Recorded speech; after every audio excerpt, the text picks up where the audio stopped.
ዋና ዜናዎች ኢትዮጵያ በአጓይ ገበያ ዕድል ያላትን ተጠቃሚነት ለማሳደግ የብሔራዊ አጓ ተጠቃሚነት ስትራቴጂ እያዘጋጀች መሆኗን ጠቅላይ ሚኒስትር ኃይለማርያም ደሳለኝ ገለጹ።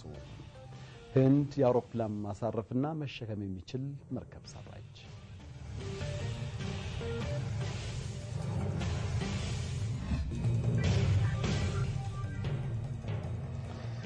እንደምናመሻችሁ የሰዓቱ ዜና የማቀርብላችሁ አማራ ነው።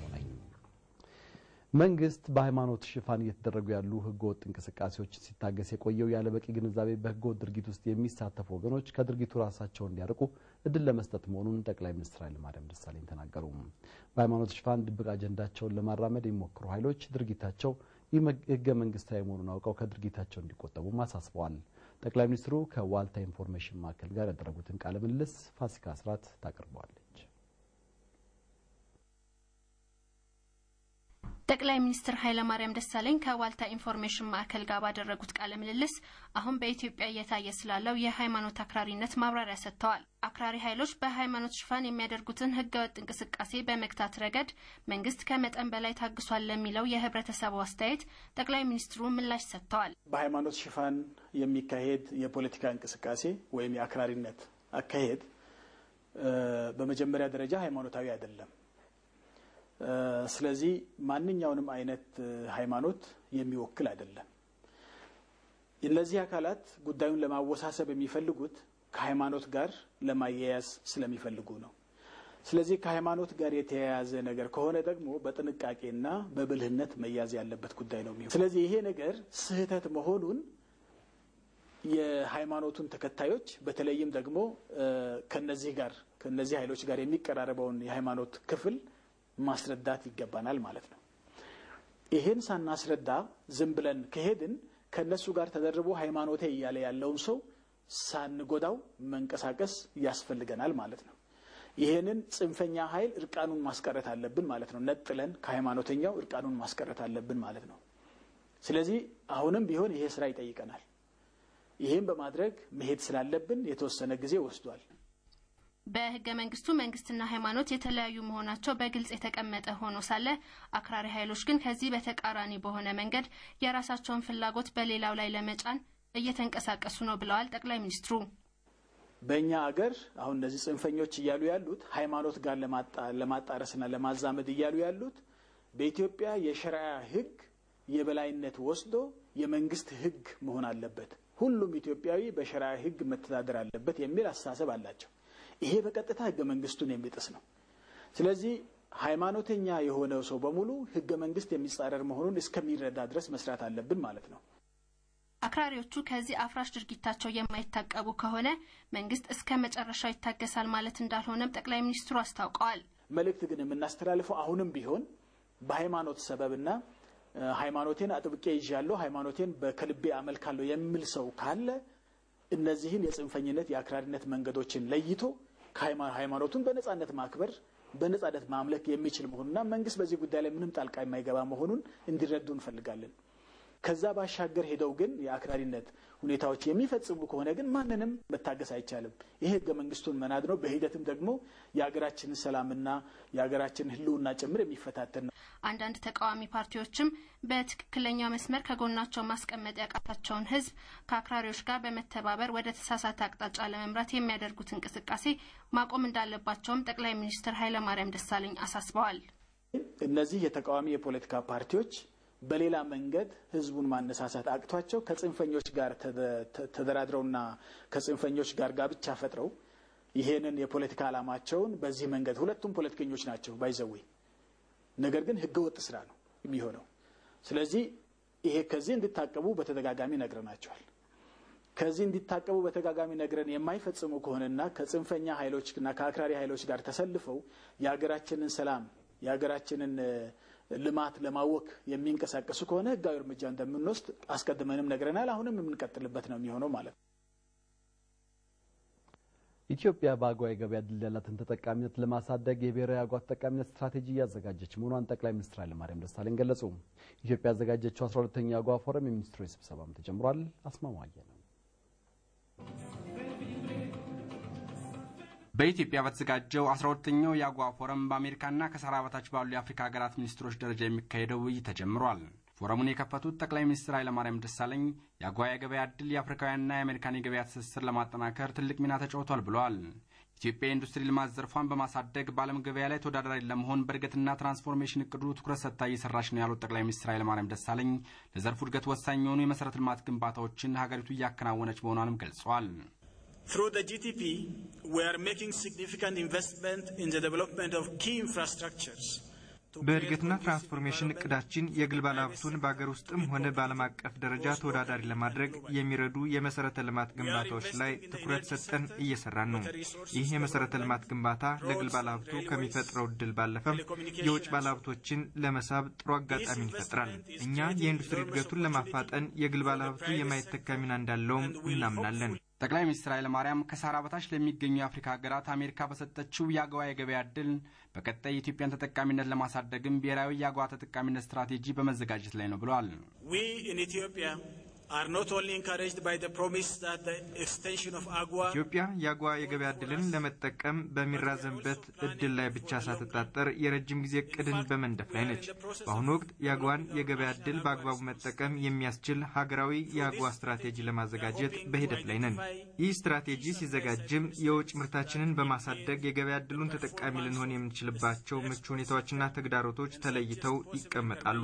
12ኛው የአገዋ ፎረም የሚኒስትሮች የመክፈቻ ፕሮግራም ላይ በቪዲዮ ንግግር ያደረጉት ፕሬዚዳንት ባራክ ኦባማ የአገዋ የገበያ ዕድል ባለፉት ዓመታት የአፍሪካ ምርቶች በቀላሉ ወደ አሜሪካ ሰፊ ገበያ እንዲገቡ ምቹ ሁኔታን ፈጥሯል ብለዋል። Africa's rising, and in our global economy, more growth and opportunity in Africa means more growth and opportunity for everyone. አፍሪካ እያደገች ነው። በዓለም ኢኮኖሚ የአፍሪካ የእድገት ድርሻ እየጨመረ በመጣ ቁጥር ሌሎችም የዚህ ተጠቃሚ መሆን ይችላሉ። አገዋ ደግሞ ለዚህ የአፍሪካ እድገት ትልቅ ሚና ተጫውቷል። አገዋ በአፍሪካና በአሜሪካ መካከል ያለው ኢኮኖሚያዊ ትብብር እንዲጠናከርም ወሳኝ ሚና አለው። የአሜሪካ ስጦታ የሆነው የአገዋ የገበያ ዕድል ከአውሮፓውያኑ 2015 በኋላ መራዘሙ በአሜሪካና በአፍሪካ ግንኙነት መጠናከር ላይ የሚኖረውን ፋይዳ የዘረዘሩት ደግሞ የአፍሪካ ህብረት ምክትል ኮሚሽነር ኢራስተስ ሞይንች ናቸው። እርሳቸው እንደሚሉት የአገዋ የገበያ ዕድል መራዘም አሜሪካ በአፍሪካ ያላትን የኢንቨስትመንት አቅም ያሳድጋል፣ አፍሪካውያን በዓለም ገበያ ተወዳዳሪ የሚሆኑባቸውን የምርት አይነት ይጨምራል፣ እንዲሁም የአፍሪካን ኢኮኖሚያዊ ውህደት አጀንዳ ይደግፋል። ስለዚህም የአገዋ የገበያ ዕድል መራዘም ለአፍሪካውያን በተለይም ከሳራ በታች ለሚገኙ ሀገራት ጠቀሜታው ላቅ ያለ ነው ይላሉ ምክትል ኮሚሽነሩ ኢራስተስ ሞይንችም። ተመሳሳይ ሀሳብ ያንጸባረቁት የንግድ ሚኒስትሩ አቶ ከበደ ጫኔ በበኩላቸው በአገዋ የገበያ ዕድል የአፍሪካን ተጠቃሚነት ለማስፋት ከተፈለገ መራዘም ወሳኝ ነው ብለዋል።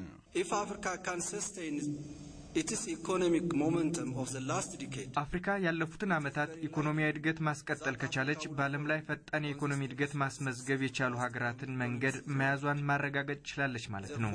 ስለዚህ አገዋ የመጀመሪያ ዓላማው የሆነውን ይህን በአፍሪካ ቀጣይነት ያለው ኢኮኖሚያዊ ለውጥ የመፍጠር ግብ እንዲሳካ ከተፈለገ የገበያ ዕድሉ ከ15 እስከ 20 ዓመት መራዘም ይኖርበታል።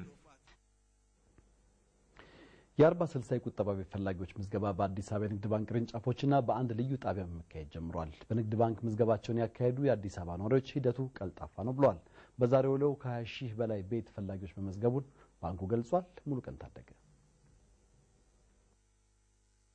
የ40/60 የቁጠባ ቤቶች ምዝገባ በአዲስ አበባ በሚገኙ 116 የኢትዮጵያ ንግድ ባንክ ቅርንጫፎችና በውጭ ሀገር ለሚኖሩ ኢትዮጵያውያን በተዘጋጀው ልዩ ጣቢያ በተያዘለት መርሃ ግብር መሰረት መካሄዱን ጀምሯል። እስከ ነሐሴ 17 2005 ዓ.ም በሚቆየው ምዝገባ 500 ሺህ የሚደርሱ ቤት ፈላጊዎችን እንደሚያስተናግድ የሚጠበቀው መርሃ ግብሩ በመጀመሪያ ቀን ውለው ከ20 ሺህ በላይ የሚሆኑት መመዝገባቸውን ባንኩ ገልጿል። አስተያየት ሰጪዎቹ መርሃ ግብሩ ቁጠባን የባህላቸው አካል የሚያደርጉበት መሳሪያ እንደሚሆንም ነው የገለጹት። ፎርሙን ከሞላ በኋላ በጣም በአጭር ጊዜ ውስጥ ፎቶግራፍ ማንኛውንም ነገር የሚጠበቅብህን ታያይዛለህ እና በጣም እጅግ ቀልጣፋ ነው። አስፈላጊ ነገሮችን ሁሉ ይጠይቁሃል፣ ትጨርሳለህ። አሁን ወደ ክፍያ እየሄድኩ ነው። ወረፋ ምናምን እንዳይበዛ ማኑዋል ተዘጋጅቷል እና በጣም ደስ ይላል። አሪፉ 30 ደቂቃ ጨርሼ ልወጣ ነው። በቃ ሰልፍ የለ ምን የለ፣ በስነ ስርዓቱ እየተስተናገድን ነው። ደስ በሚል ሁኔታ እየተስተናገድን ነው ያለነው። በጣም ደስ ብሎኛል። የ40/60 የቁጠባ ቤቶች ግንባታ መርሃ ግብር ከቤቱ አጠቃላይ ወጪ ከ40% ጀምሮ ከፍተኛውን ገንዘብ ለቆጠበ ቅድሚያ በሚሰጥበት ስርዓት ተነድፏል። በዚህም መሰረት እያንዳንዱ ቤት ፈላጊ ቤቱን ከማግኘቱ በፊት የቆጠበው ከ40% በላይ የገንዘብ መጠን ቢያንስ ለ18 ወራት በባንኩ መቆየት ይጠበቅበታል። ከመርሃ ግብሩ ስፋት የተነሳ ሊፈጠር የሚችለውን ውስብስብነት ግምት ውስጥ በማስገባት የመረጃ ስርዓትና ቅንጅታዊ አሰራር በሚፈለገው ደረጃ ተዘርግቷል። በየቅርንጫፉ ያነጋገርናቸው ኃላፊዎችም መርሃ ግብሩ የሚጠይቀውን ሁሉ በብቃት ለመወጣት እየሰሩ መሆናቸውን የገለጹት የኛ የባንክ ድርሻ የነበረው የሂሳብ መክፈት ነበረ። በ40/60 ግን ከሂሳብ መክፈት በተጨማሪም ደግሞ የውል መዋዋልም አለ። የቤቶችንም ፋይናልም የቤቶች ርክክብም ስራኛ ስለምንሰራ አሁን ከአለፈው ስራ ትንሽ ጠንከር ያለ ስራ ከመሆኑ ጋር ተያይዞ እኛም ከአለፈው ከ20/80 በወሰድነው ልምድ ተምረን አሁን በተሻለ መልኩ ተደራጅተን ራሳችንን አደራጅተን የተሻለ ስራ ለመስራት ይሄው እንደምታዩት በጣም በጥሩ ዝግጅት ላይ ነን ያለነው። ተመዝጋቢዎች የምዝገባ ቁሳቁሶችን የሚሆን ተያያዥ መረጃዎችን ማግኘት የሚችሉት ከባንኩ ቅርንጫፎች ብቻ መሆኑን ተገልጿል። የእስልምና እምነትን ሽፋን በማድረግ በአንዳንድ አካባቢዎች እየተፈጠረ ያለውን ህገወጥ እንቅስቃሴ እንደሚያወግዙ የኢትዮጵያ ሶማሌ ክልል የሃይማኖት አባቶች ገለጹ። የክልሉ እስልምና ጉዳዮች ምክር ቤት ባዘጋጀው ውይይት መድረክ ላይ የተሳተፉ የሃይማኖት አባቶች ባወጡት ባለ4 ነጥብ ያቋም መግለጫ ሃይማኖትን ሽፋን በማድረግ እየተካሄደ ያለው እንቅስቃሴ በህገ መንግስቱ የተቀመጡትን ድንጋጌዎችና የእስልምና ሃይማኖታዊ መሪዎች የሚጥስ ተግባር ነው ብለዋል። ድብቅ የፖለቲካ አጀንዳ በመያዝ በእስልምና ሃይማኖትን ሽፋን ሀገራችን ለዘመናት የነበረውን የሃይማኖቶች በሰላም አብሮ የመኖር እሴት ለማደፍረስ የሚያደርጉት ህገወጥ እንቅስቃሴንም አጥብቀው እንደሚቃወሙ በመግለጫቸው ላይ አመልክተዋል። የክልሉ እስልምና ጉዳዮች ምክር ቤት ሊቀመንበር ሼህ አብዱራህማን ሐሰን እንዳሉት በህዝባችን መካከል ለዘመናት የቆየው መቻቻልና በሰላም አብሮ የመኖር መልካም እሴቶቻችንን ለማደፍረስ የሚንቀሳቀሱ ቡድኖች ህዝበ ሙስሊሙን እንደማይወክሉ ተናግረዋል። መላው ህብረተሰብ ሃይማኖትን ሽፋን በማድረግ አንዳንድ አካባቢዎች የሚታየው ህገወጥ እንቅስቃሴ በጋራ በመታገል የሀገራችንን የህዳሴ ጉዞ ለማሳካት መረባረብ እንዳለበት ጥሪ ማቅረባቸውን የኢትዮጵያ ሶማሌ ክልል የመንግስት ኮሚኒኬሽን ጉዳዮች የላከው መግለጫ ያመለክታል። በቀድሞ ታላቁ መሪ መለስ ዜናዊ የተጀመረው የአረንጓዴ ልማት በሁሉም አካባቢ ቀጣይነት እንዲኖረው ማድረግ እንደሚገባ የደቡብ ክልል ርዕሰ መስተዳድር አስገነዘቡ። የሐዋሳ ከተማ አስተዳደርን ጨምሮ የክልሉ ሁሉም ሴክተር መስሪያ ቤት አመራሮችና ሰራተኞች እንዲሁም የክልሉ ፖሊስ ልዩ ኃይል አባላት በቀድሞ ጠቅላይ ሚኒስትር መለስ ዜናዊ ስም በተከለለ ፓርክ የችግኝ ተከላ አካሂደዋል። ዝርዝሩ የደቡብ ብዙሃን መገናኛ ነው። ኑርያ አባት ያቀርበዋል። የደቡብ ክልልና የሐዋሳ ከተማ ሁሉም ሴክተር መስሪያ ቤቶች ሰራተኞችና አመራሮች እንዲሁም የጸጥታ ኃይሎች የተሳተፉበት የችግኝ ተከላ የተካሄደው በአላሙራ ተራራ ላይ በተከለለ 5 ሄክታር መሬት ላይ ነው። የደቡብ ክልል ርዕሰ መስተዳድር አቶ ደሴ ዳልኬ በዚህ ወቅት እንደገለጹት ኢትዮጵያ በዓለም አቀፍ ደረጃ በአረንጓዴ ልማት ግንባር ቀደም መሪ እንድትሆን ያስቻሉን መሪያችንን ስናስታውስ የተጀመረውን የአረንጓዴ ልማት ስራና የችግኝ ተከላ ቀጣይነቱን በማረጋገጥ ነው። ሀገራችን የአረንጓዴ ልማት ስትራቴጂ እንድትቀርጽና ይህም ተግባራዊ ለማድረግ ከፍተኛ ርብርብ እንድታደርግ የበኩላቸውን አስተዋጽኦ ያደረጉ ታላቅ መሪ ናቸው። የዛሬው የዚህ የማጠቃለያ ችግኝ ተከላም ለዚህ ማሳያና ለታላቁ መሪያችን ማስታወሻ እንዲሆን እየተደረገ ነው። ህብረተሰቡ በችግኝ ተከላ ወቅት ያደረገውን ርብርብ በእንክብካቤ ወቅትም እንዲደግመው ርዕሰ መስተዳድሩ ጠይቀዋል። በችግኝ ተከላው የተሳተፉት የአመራር አካላትና ሰራተኞችም የአረንጓዴ ልማት ስራው ለሀገሪቱ ሁለንተናዊ ልማት ያለው ፋይዳ ከፍተኛ በመሆኑ የበኩላቸውን እንደሚያበረክቱ ተናግረዋል።